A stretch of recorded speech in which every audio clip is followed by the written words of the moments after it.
Hello, Math 186 Medical Dosage Calculation students. This is your instructor, Mrs. Thomas, and we are going to start with Chapter 7 on medical medication labels.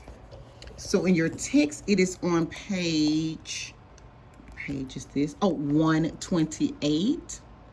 And when we think about medication labels, it's important that I want you to be able to, of course, identify the generic from the trade name, of course. I want you to be able to tell me the drug dosage, as well as the strength, form, and quantity.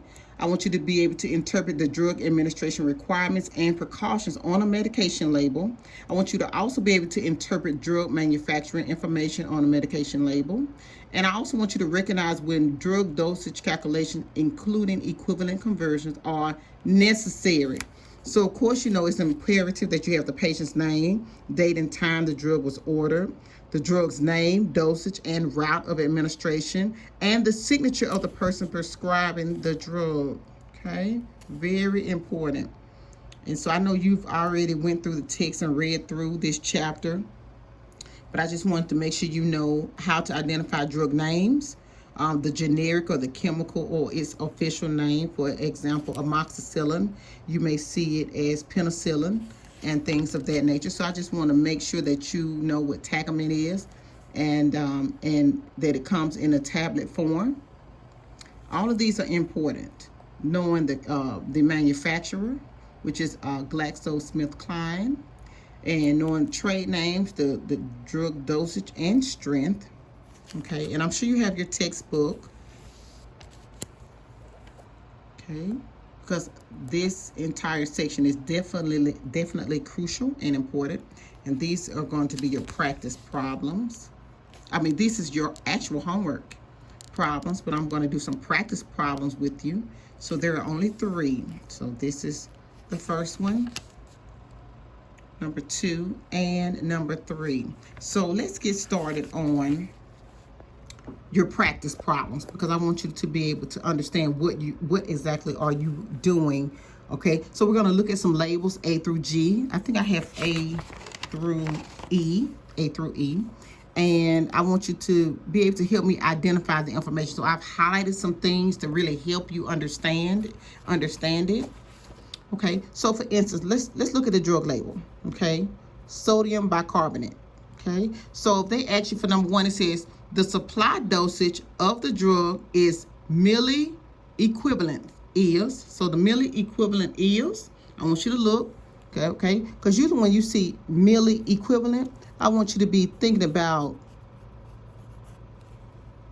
lowercase m, uppercase E, and a Q, milli equivalent. All right, and once you're able to identify the milli equivalent, which is right here,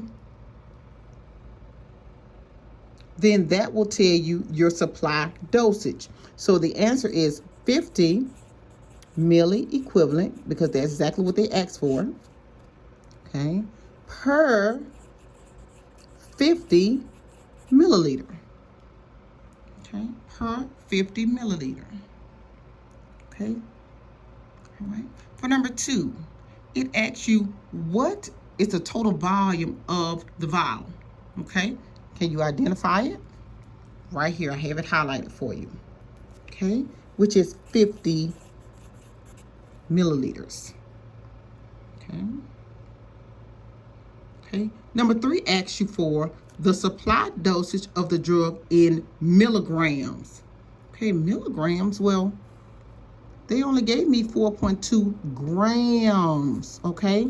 So you're gonna have to convert on your own. So 1 gram is equal to 1,000 milligrams. That's why looking at the label is so important, okay? They gave you grams, but they asked you for milligrams for an answer. So you can't just write 4.2 grams. That's not right at all, because you're giving me grams, they ask for milligrams. So this is where the proportion comes in, knowing how to set it up from chapter 4 to chapter 5 to chapter 7 that we're in right now.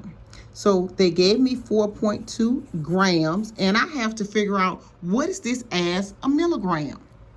Okay, and this is also in your book on page 103. 103 116 is also where some of the metric system, the conversion units are found. So I just want you to cross multiply. So 1 gram times X, just like we did the other 2 chapters. And 4.2, let me grab my calculator. 4.2 times 1,000